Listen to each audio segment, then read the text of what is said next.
Buenas tardes. Good afternoon. Welcome everyone to the Forum of Culture that starts today. We are starting in Madrid and Valladolid at the same time, and these will last until Sunday, 26th of February, between the two cities. Can you hear me well? Is the echo appropriate? We have over 50 speakers that will be joining the different panels in the two cities. This is our first meeting, our first chat. And the title of today's forum is Hate You, the Dumb People, which reminds us of the movie entitled and the book, They Kill Horses, Don't They? And the way they translated it into Spanish. Here we have a session called Under the Ground. We have today Lucía Lijtmaer, who is a writer, and she's also a specialist in freedom of speech, the media, and this this topic is present in all her work.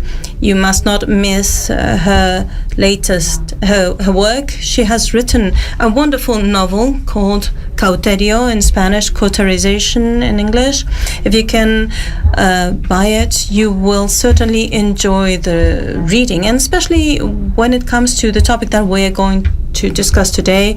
She has written a book called Ofendiditos, which is a Spanish term to describe the people who take offense very easily. And then we have Andrew Marantz. I don't know if you have pronounced your name well. He is a writer for The New Yorker, among other publications. He's an expert in technology, media, and he works a lot in the increase in the rise of polarized speech and the extreme right, and I really recommend that you read his book Antisocial, that you will have available at the end of this session at the lobby. Our starting point is Under the Ground. From the organization, they suggested that we used a metaphor that I would like to convey to our two panelists today, to learn what the thoughts are on these, and if we can use this in order to get deep into a conversation that can enrich the dialogue and enrich our knowledge. Our starting point is the metaphor of an ant's house, of the ant nest, where they can feel safe. The ants feel safe and they protect each other, and they're at the same time isolated from what's going on in the outside world, and they are not aware of any threats that can come from the outside world. So the question for you in this context and for you today is, if us in this digital world and this life that is more and more focused in the online world, digital world, when we work in the digital world, are we living under the ground? Of course, you can easily say this metaphor doesn't represent me. That's also a valid answer, but I would like to provoke you with this. Something interesting in that metaphor, in the sense that anyone who has spent a few hours locked into their phone can sometimes feel like dazed and blinded, like they've just come out from underground. And I think that gut feeling tells us a lot, that, you know, we can have all kinds of intellectual debates about freedom of speech, which we'll talk about, and, you know, all kinds of abstractions, but the actual experience of feeling disoriented and feeling like you're coming out blinking into the sun also tells us a lot about the experience. Good. What about you? ¿Qué piensas tú, Lucía? What do you think, Lucía? Well, I didn't know this metaphor. We were talking about this earlier, but I think that in some way I feel that it reflects certain things regarding beyond the way the citizens interact with the network. It talks about the lack of protection the vulnerability when it comes to expressing your viewpoint in the media. And if we talk about gender, the gender aspect in this sense, women more and more are enduring digital violence, and they become isolated. And this is not a gender violence, it's actually a political violence that I think this resonates in us. And as we have talked sometimes, you end up not saying certain things in the media, and I think that really impoverishes the public conversation. Beyond that, thank you both for this first approach.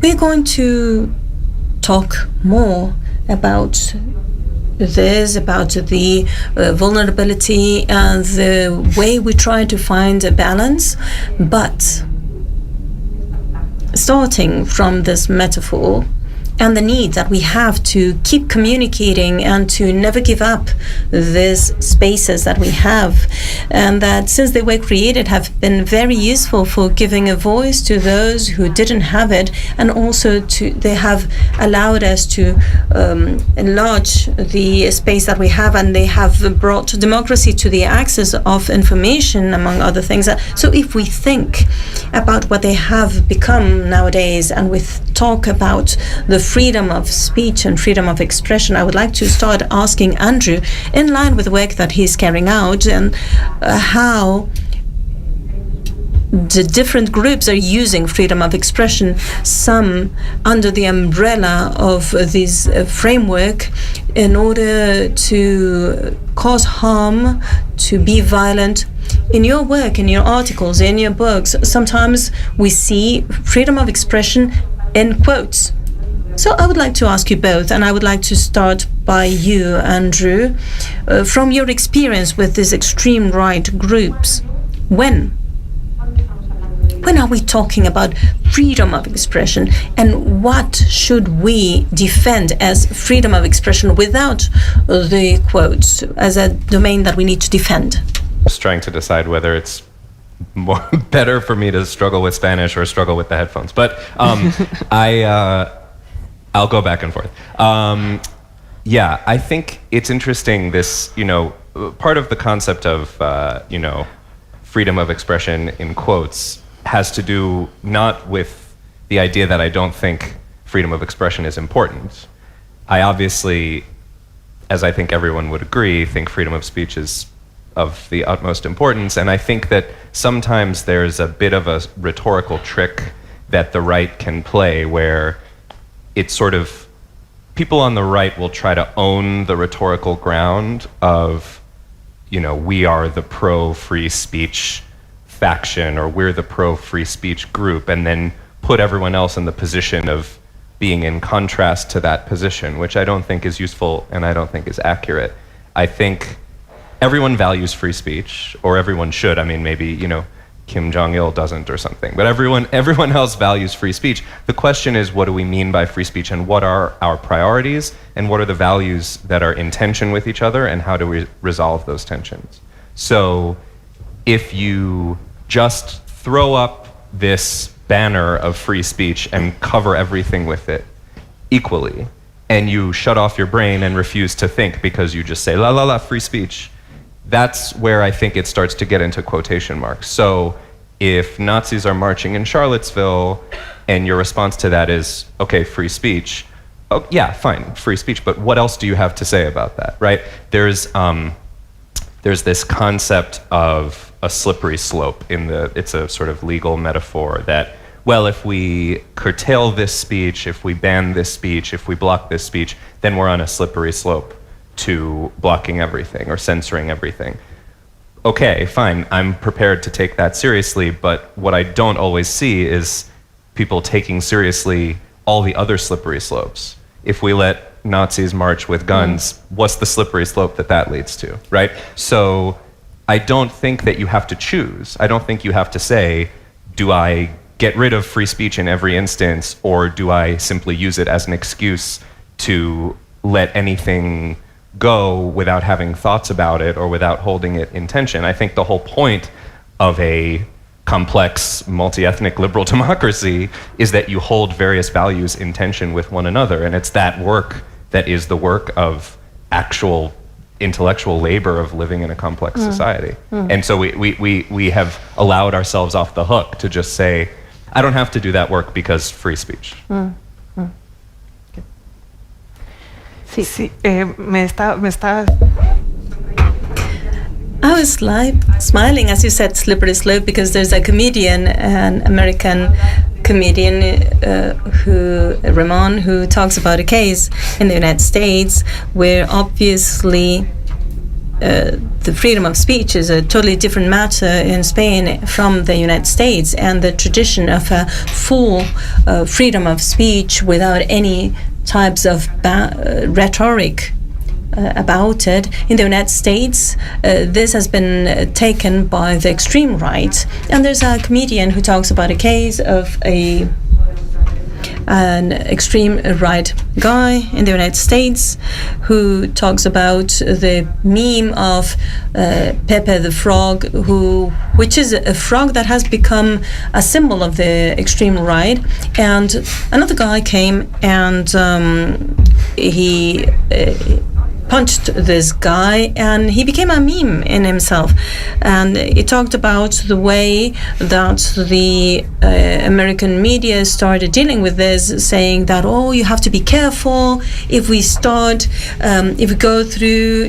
go down that path, it could be dangerous, and we should be able to talk about everything and anything. And there's another practical joke that you can find in YouTube that talks about being in exactly the middle, which is what we call here the extreme center.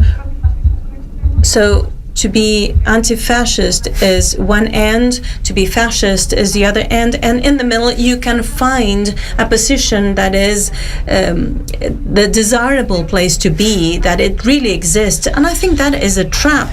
I think not only the extreme right or the neo-Nazis, this is somewhere where we can see these ideas. There's a lot of the media who are supporting this idea of being in the middle. For instance, the incels are not that bad, and there's people who cannot find their place in the new feminism ideas. These sorts of justifications in the face of the legitimate defense, which is something very interesting. And especially when it comes to smashing the civil rights. It's interesting, this equidistance that you talk about. It's an interesting thing to discuss. When we see violence locally in a territory, we can see this more clearly. But when I have worked in order to open the voices when there were conflicts, when we had to deal with our neighbors in the north of Africa, for instance, it's easy to become equidistant, and it's easier to defend one thing and the opposite idea. So you're actually giving room to both discourses, to both visions, and it's important to understand what are the hues, what are the nuances of the different ideas that we are trying to defend. And when I started using the internet many years ago, I had the impression that these platforms, what became later the social media, would give you the opportunity of meeting people that you had never met otherwise, to organize people who cannot organize themselves in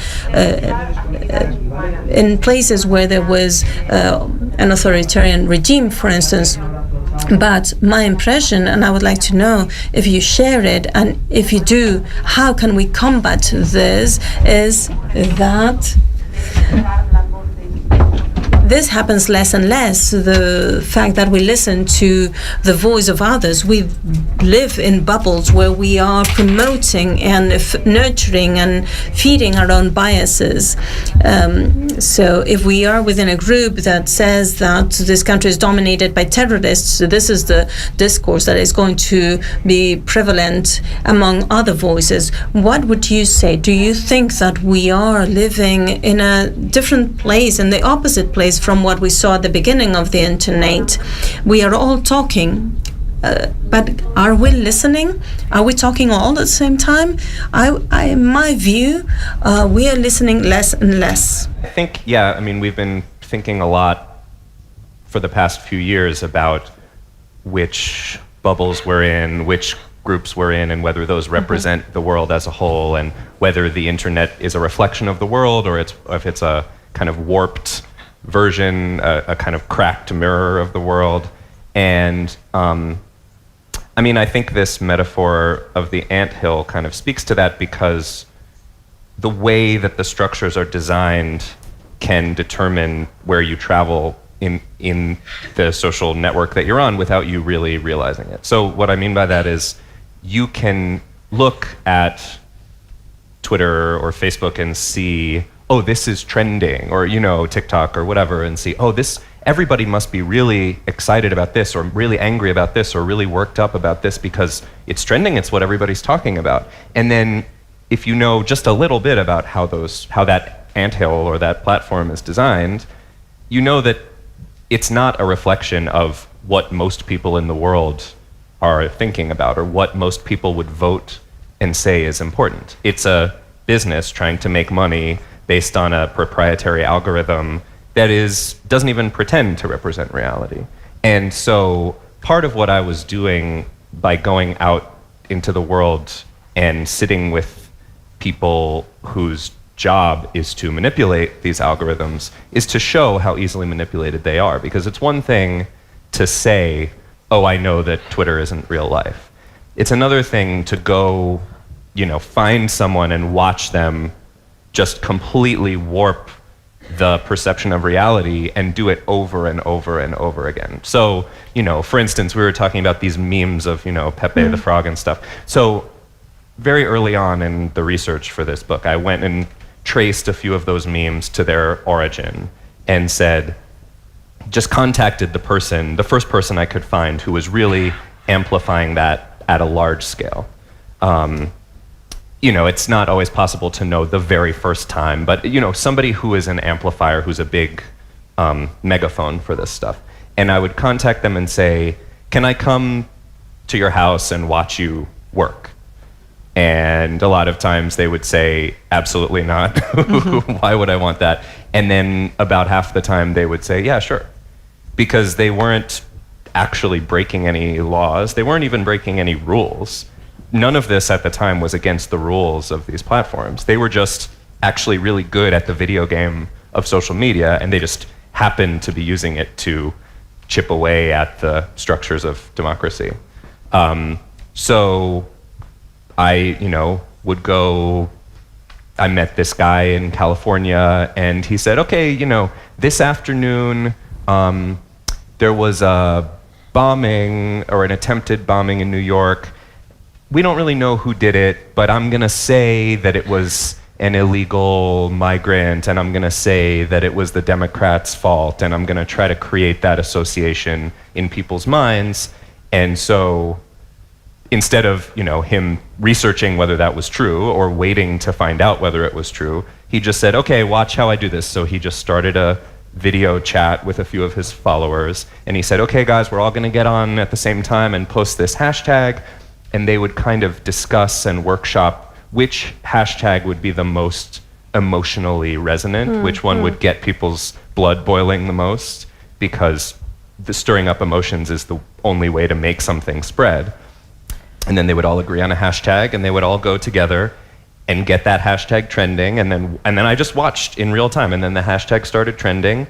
And then once the hashtag was trending, then all these journalists who are all sitting on Twitter all day said, oh, well, we have to write about this story now, because now it's a real thing, because look, everyone in the world is talking about this. And then they would write their articles, and then I would pick up the newspaper in my hotel in California the next day, and that story would be in the newspaper because of this one guy manipulating the algorithm. So once you see that with your own eyes, it's hard to ever think again that you're seeing an unvarnished picture of reality. And so, to me, that's the first step. Seeing that and then sharing it with readers is the first step to kind of breaking the illusion, right? So it doesn't mean that I expect everyone to throw their phone in the river and all of this to disappear, but at least if we're going to use it, we can be informed consumers and know, you know, in the same way that we know that Hollywood movies are made a certain way and breakfast cereals are made a certain way. This is a product that we're all consuming, and so the first step is knowing how it's made. Bien. Sí, es un retrato. Yes, it is a dark portrait that you show as in your book.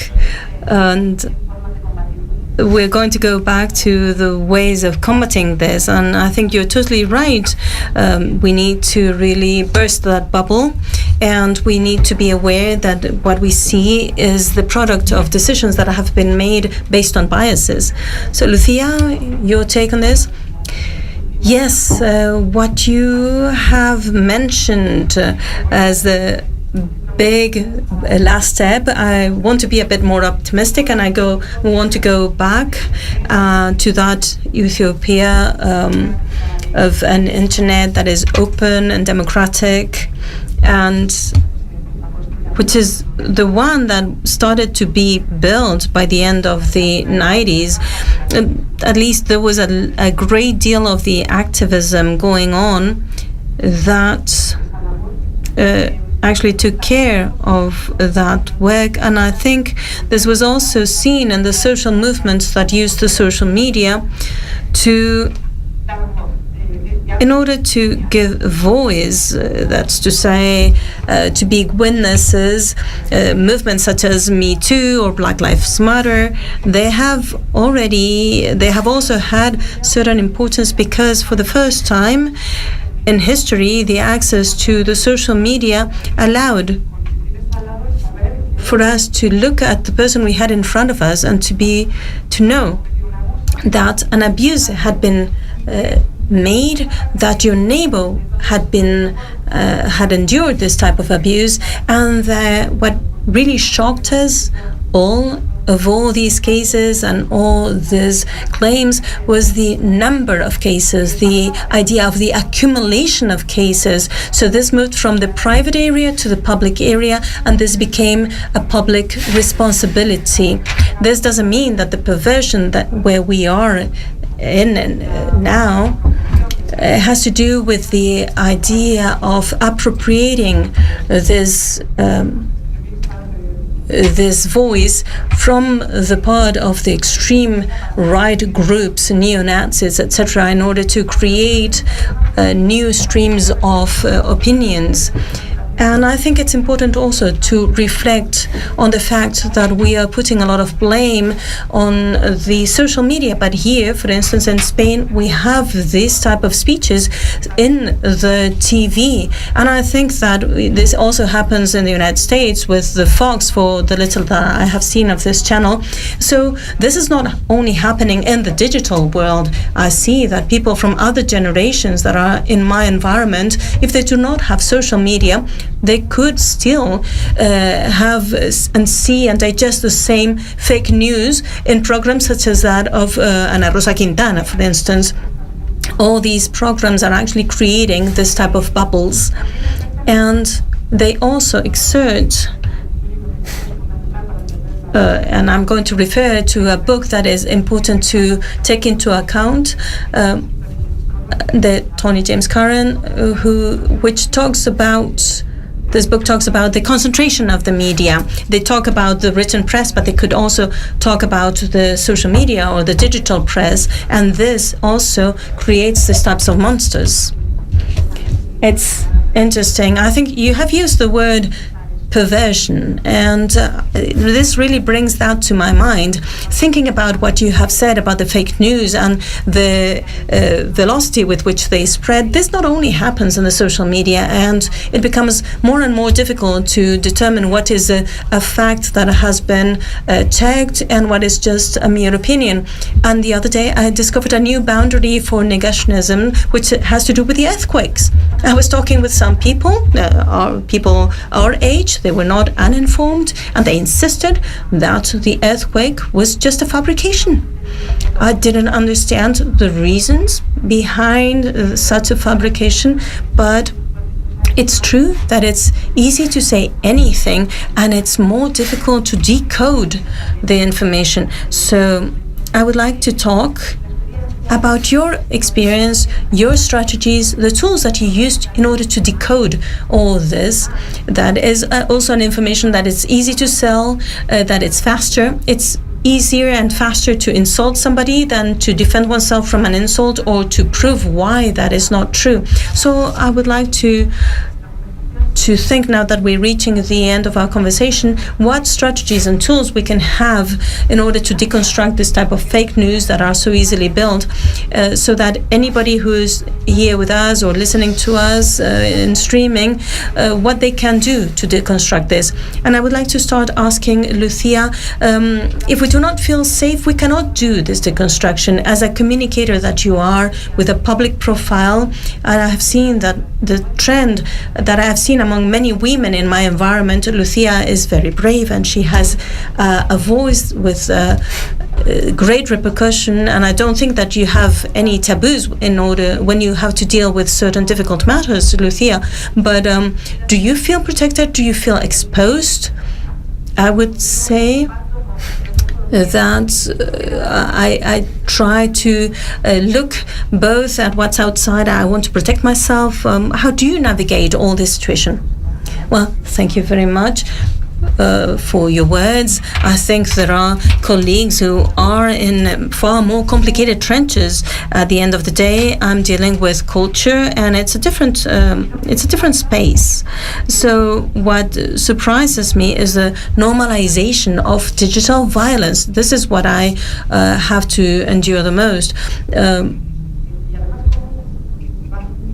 And also I see a certain mutation from one type of social media to the other. First it started in Twitter, this has moved on to Instagram. So you see that these things are taken out of their specific context, and all of a sudden you can have 60,000 comments in, about a comic monologue, for instance. And my colleagues and I, what we do is we block, we silence this type of comments, and it really upsets me to silence this, because it's a political type of act. People have sort of entered into your house to insult you, because your account is a sort of your private space, and then they call you names and they say all these nice things that we have grown used to reading. And I think that in a few years, social media will be considered as tobacco. In Mad Men, we used to think that we found it shocking that we had advertisement about tobacco, knowing what they knew back then. And now I think that with all the information that we have about algorithms, the way the misuse of social media will be shocking for us in a few years. We won't understand how we could actually endure all that type of digital violence without any punishment for the perpetrators. I see all these women in the political world, how they are constantly attacked.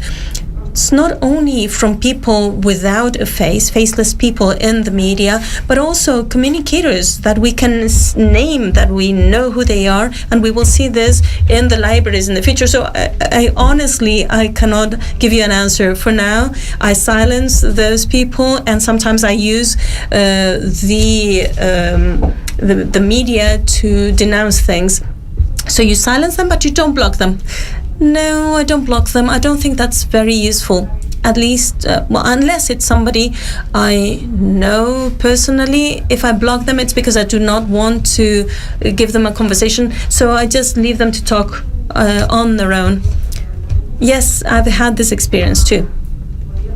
And sometimes I felt that I was subject to threats, to violence, to aggressions that I could denounce, and maybe I wasn't listening to them. So I really do not have it very clear in my mind what is the best strategy in order to denounce, to talk, to express the things that in my line of work has to do with human rights.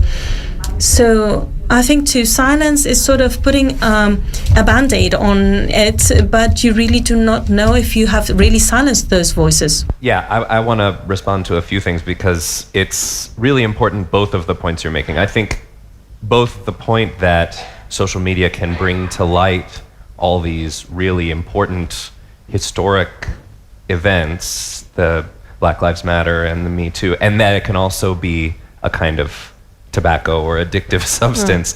And I think it's a little confusing at times to hold both of those things as true together, but I totally agree. And I think part of how we can think practically about how both of those can be true at once, and to get sort of practically thinking about how we can move forward from this situation, is I think to be a little bit specific and actually sort of narrative in our understanding of what we mean by algorithmic distortion, because it's very easy to throw around words like algorithm and seem very technical and stuff. But part of why I was interested in exploring this narratively is because an algorithm isn't just some lines of mathematical code.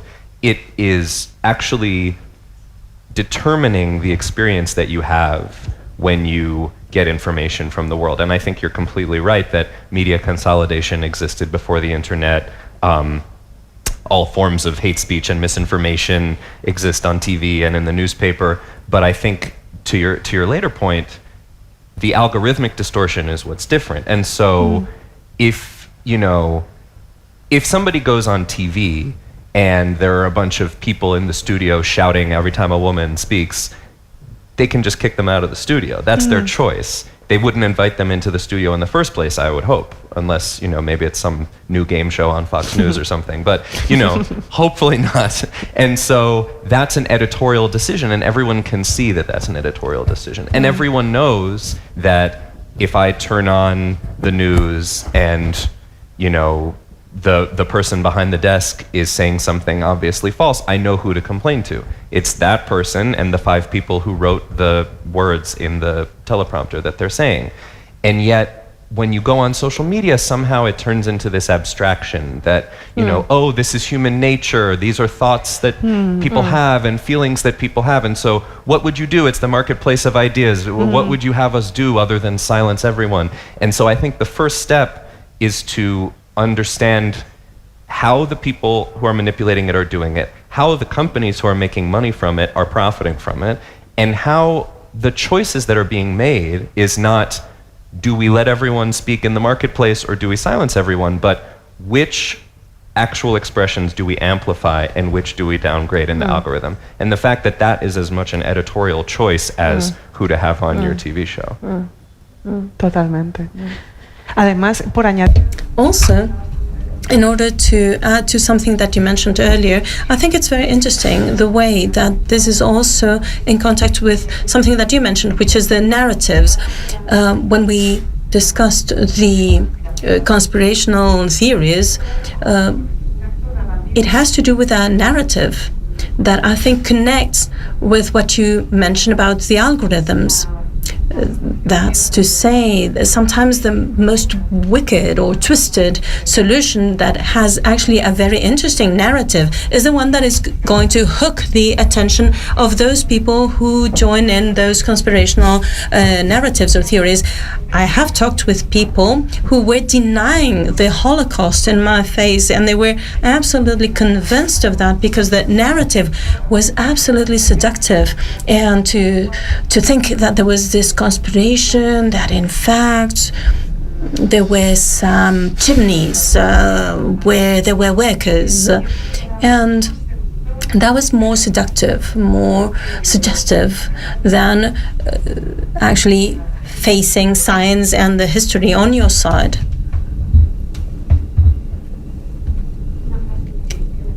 A phrase that the human rights advocates repeat in order to appeal to that is that the human rights online are also human rights, and they deserve the same treatment than human rights in the real world or offline. But this makes me think that what Lucía said, it feels like we are in this transitional moment, sort of the Wild West times, where the rules are still to be determined. So I would like to ask you if you can make any forecasts for the next 10, 15, 20 years of how this situation will evolve in terms of the freedom of expression, the limitations, the regulations.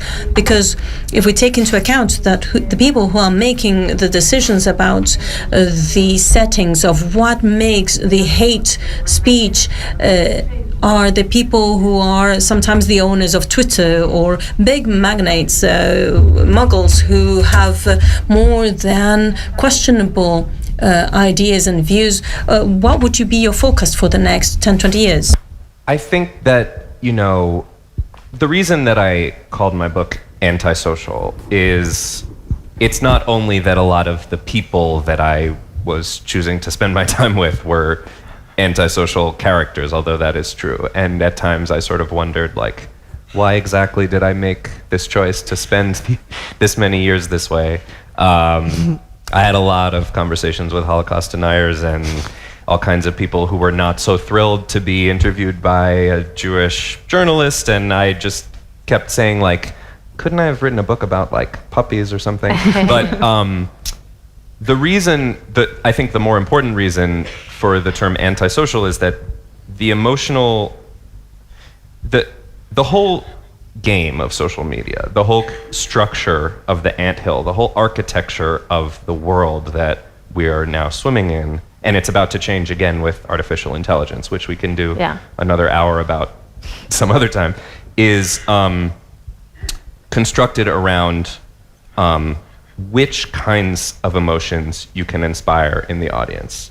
So there are what social scientists call pro-social emotions and antisocial emotions, and either one of them, you know, so pro-social emotions are like community and awe and humor and hope, and, you know, antisocial emotions are the ones we've been talking about, fear and disgust and suspicion.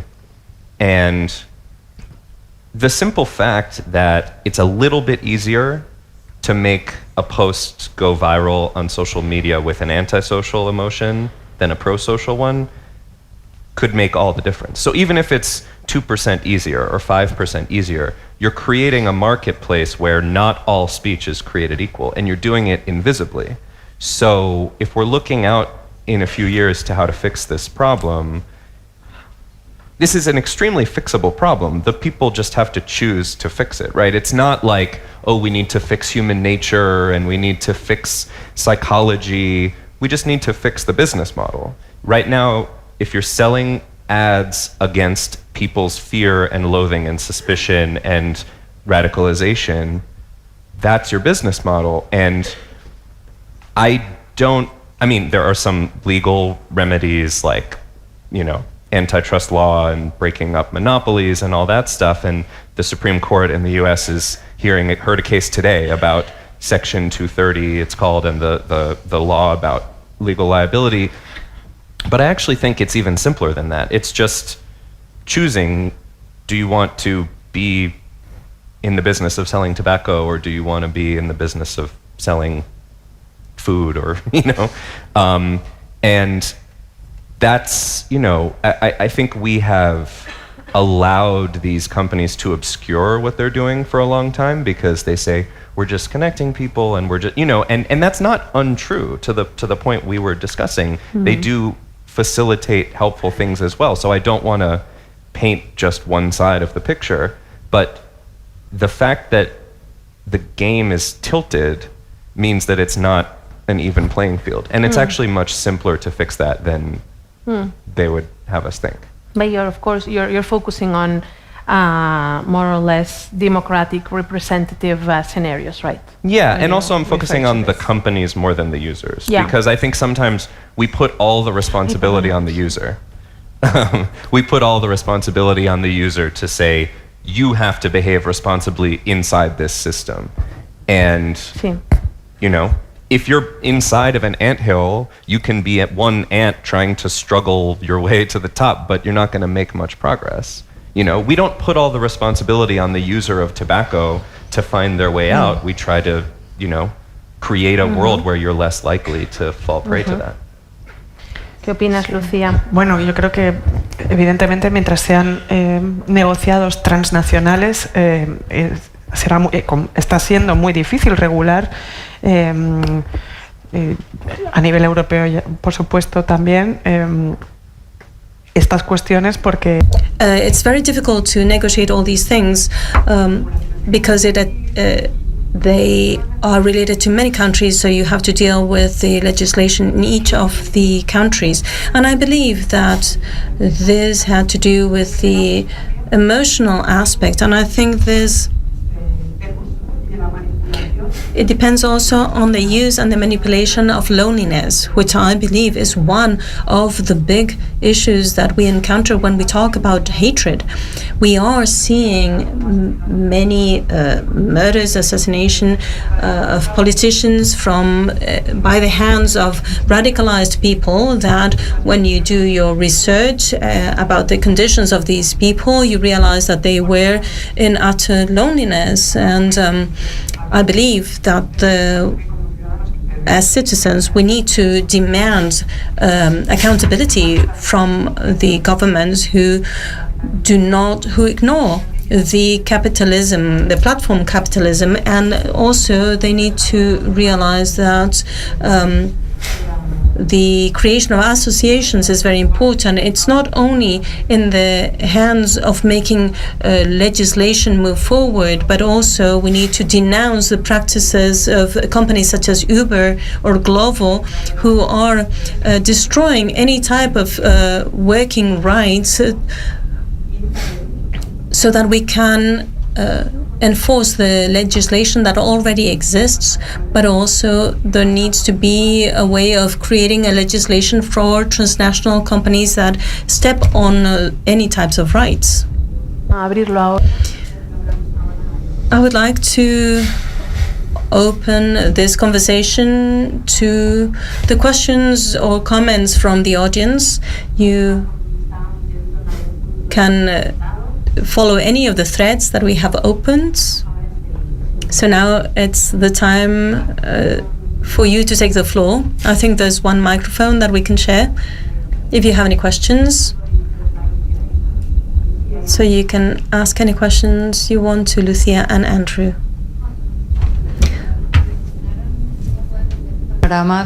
So, you've been speaking about how things can change with AI. We could spend another hour speaking about that, by the way, but I would like to know at least the headline of the impact that this could have. Just a headline. Thank you.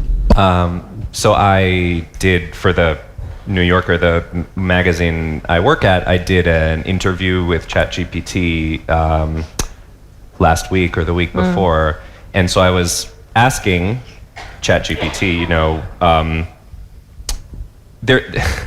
whenever I hit a boundary that was obviously hate speech, you know, if I asked it, can you make an argument that the Holocaust wasn't real, it would say, I'm sorry, I can't do that. It was very carefully programmed, right? So they've clearly learned not to repeat the mistakes of the past. Andrew, ¿quieres contar un poquito más qué es ChatGPT? So do you want to explain a little bit what ChatGPT is, please? ChatGPT is the AI system that was built by this company called OpenAI, which was designed in theory to help prevent a runaway AI arms race. So the theory at first was, we're going to build a nonprofit to prevent Google and Facebook from having powerful AI that they could use to dominate the market or take over the world, or, you know, there are all these kind of apocalyptic theories of what AI could do if it got out of control. And the theory of OpenAI was, we're going to be the good guys, and we're going to build an AI that's open source, release the code, and make it a nonprofit. And then they changed their mind and said, actually, we're not a nonprofit anymore. Now we're a for-profit company. They took $10 billion of investment from Microsoft, and now they're partially owned by Microsoft. So that's OpenAI. So they made this thing called ChatGPT, which you can just go home and check out yourself. It's very terrifying. It's also very inspiring. It's also very interesting. It's like a lot of these things. It's incredibly useful. It allows teachers to teach new things. It allows students to cheat on their tests. It allows all kinds of things that are just, they just exist. You know, they didn't exist a month ago and now they exist. And so this is the new world we're in. But so it's very carefully programmed with guardrails so that it doesn't unleash obvious hate speech. But it also, you know, it's also programmed with a certain ideology of kind of calm, centrist neutrality that is based on what a few programmers in San Francisco, who are mostly rich white guys, think is neutral. So that's an ideology that's pretending not to be an ideology. So if you ask, you know, I just kept asking it a series of questions, you know,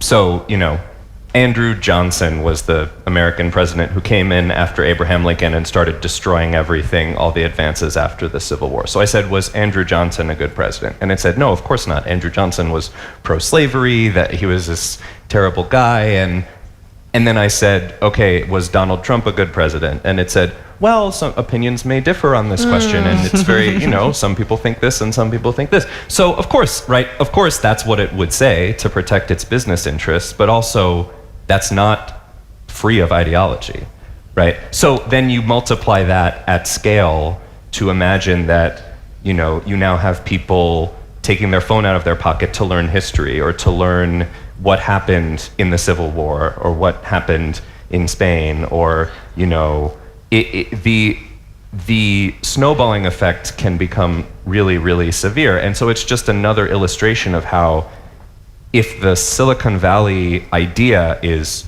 we don't have any ideology, we don't have any responsibility, we're just unleashing human potential, that's a fiction at this point, and it's causing a lot of downstream effects.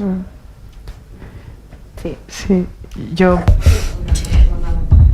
I cannot add too much to that, but when I used ChatGPT, the single time that I used it, it reminded me of the first time that I connected to the internet. My dad was an IT expert, and I asked him, what is this thing, the internet, in 1998 this was, and he told me, oh, you can have access to the knowledge of the whole world, to all the libraries in the world, to the United States Congress, etc.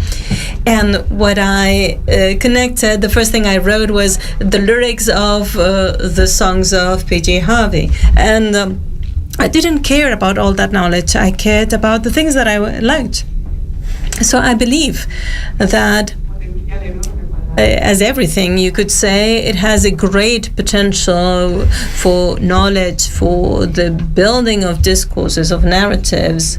I think as a writer also that the importance of somebody writing in your own style. Sometimes I'm tempted of asking the machine to write a column for me in the style of somebody else.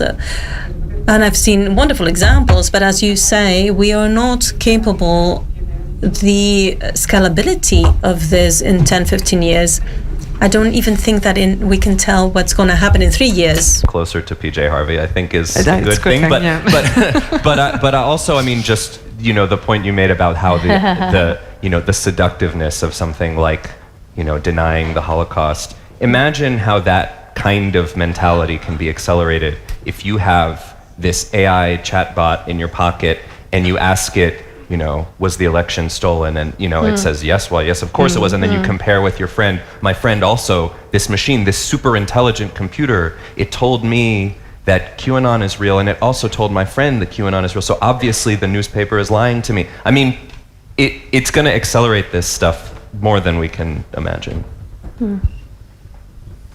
¿Más preguntas por aquí? Any other questions here?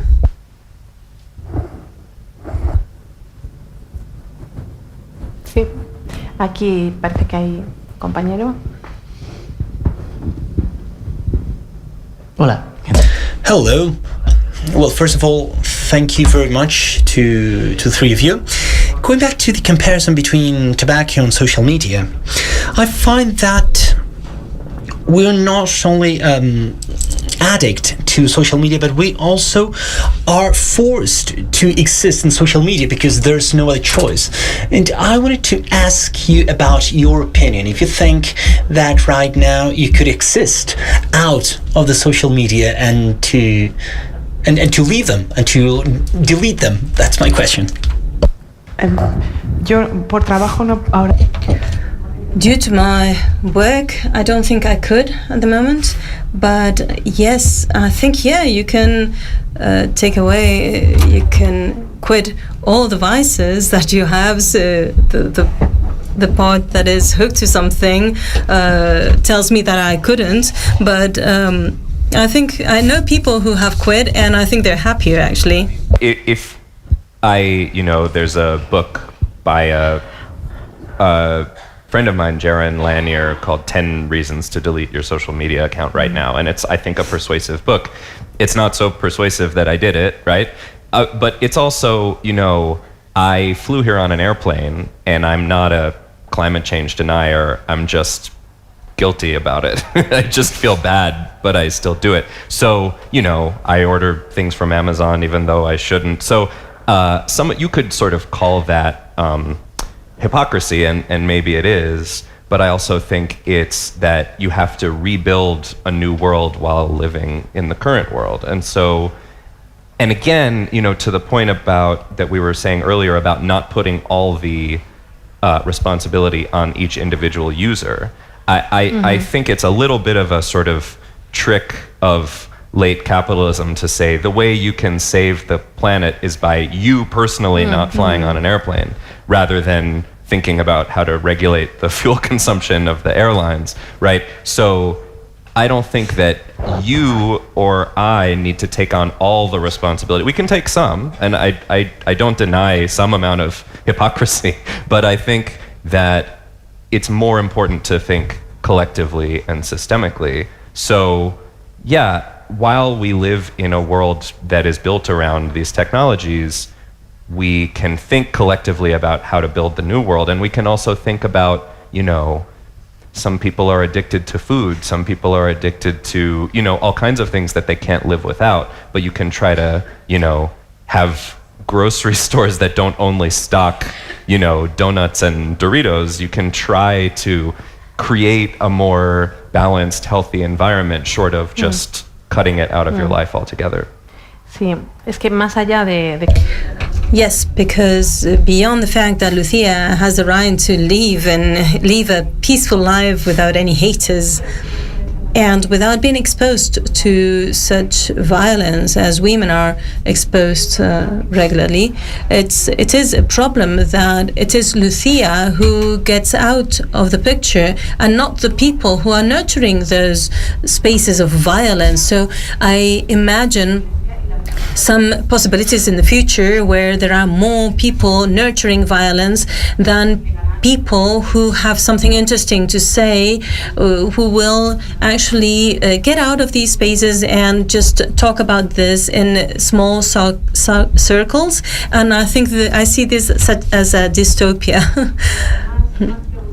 Are there any other questions in the room?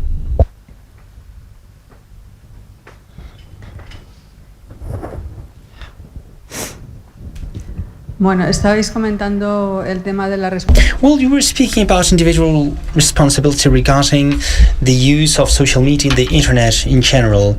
I belong to a generation in which my mental structure emerged thanks to books and words, I think that I have my own criteria, so that, well, I log in social media and I love YouTube, by the way, in order to be informed, although I know that there are many things out there, but I feel that I have my own criteria, and I think that, well, I can close YouTube and whatever it takes, and to go for a walk or to grab a book, whatever.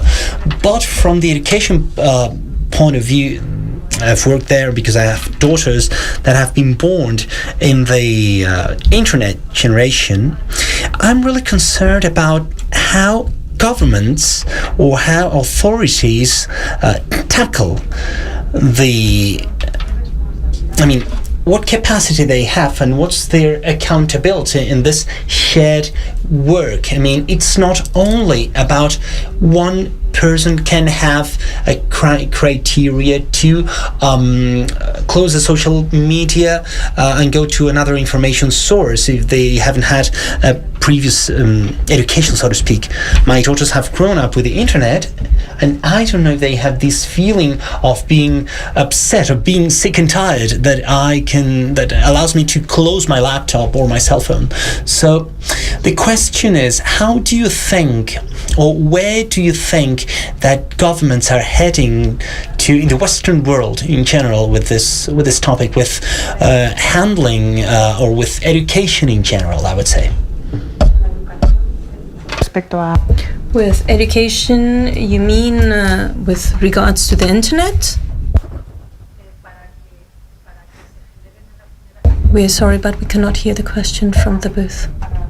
Oh, you mean the criteria to make the difference between hateful speech, or are you talking in general?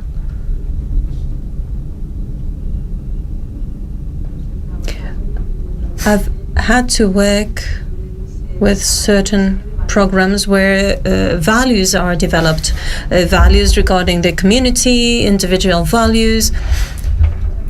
Now, I'm losing my faith because I understand that governments have their own interests from their own parties, from their ideologies. So what I have is, a lack of belief, a sort of a depression, and I feel that I'm glad that I can have a critical thinking, and this can lead me to just turn everything off and do something else. But I do not know if the younger generations have this in them, or I'm doubtful about it. So my question is, how do you think that the authorities can actually generate study programs, academic programs that include values that are consistent, that are balanced, that actually can educate people instead of creating users for in the profit of certain interests that they have? I understand what you're talking about, but I wonder if this has to do with the digital world,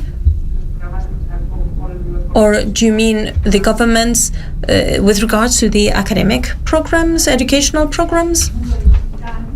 My question is, how can the digital world can be regulated in terms of the educational programs? The digital world, the digital in general, is a useful tool for teaching, but how can we regulate this so that this is we make a positive use? Well, as I said before, I think there's no regulation. If there's no regulation in terms of the policies, the national policies, we cannot even talk about policies that are applied in one single country. And I don't think that they have this as a goal. I don't think this is a priority for the authorities, for the governments, and I don't think that this will be for a long time. I don't think there is any concern beyond people who are in touch, or people who have certain critical thinking, or who are in charge of other people, who have dependent people in their charge or who are related with education. But I wouldn't say that this is part of any political program of any single party. At least this is what I know. I don't want to land us on more complexity rather than less, but I fear that that's part of my job. But I do think we should be realistic about the fact that regulating online speech, online ideas, is actually one of the most difficult forms of regulation to think about how to do in a way that would not backfire or have unintended consequences, because I personally would feel okay about a government regulating fossil fuels and just saying we can't survive as a planet unless we do this, or tobacco, or any of the examples we used. I would feel more conflicted about government stepping in really heavily in the area of ideas, because those laws tend to be used against protesters, they tend to be used against in unintended ways. So I'm not entirely opposed to it across the board, but I just think we should be wrestling a little bit with the idea that this is a trickier problem than most kinds of regulation. A lot of kinds of regulation that we're used to, food, pills, plastics, we know how to regulate that stuff. But when it comes to speech and ideas, it does get trickier. So I don't, we started this conversation by saying free speech in quotes. I'm not trying to say, oh, you can't regulate anything because free speech. So that's not my position, but I do think we should be realistic about the idea that one form of regulation can't necessarily just be imported into social media wholesale. It needs to be done very carefully. Yo pensaba que no se refería a... I thought she didn't talk about the freedom of speech, of expression, because each country has a different legislation. So in Spain we have different laws from the United States. We have a law that is related to hatred crimes, and there have been laws that have generated problems in the way they are applied and the way that extreme right groups have used it. I thought she only meant about education, just to clarify this point. I think that, unless somebody tells me otherwise, I think that we have to wrap it up for today. I would like to thank Lucía and Andrew and everyone here with us today, and for being with us. And we hope that you will enjoy the Forum of Culture here and in Valladolid, and we'll meet again in future sessions.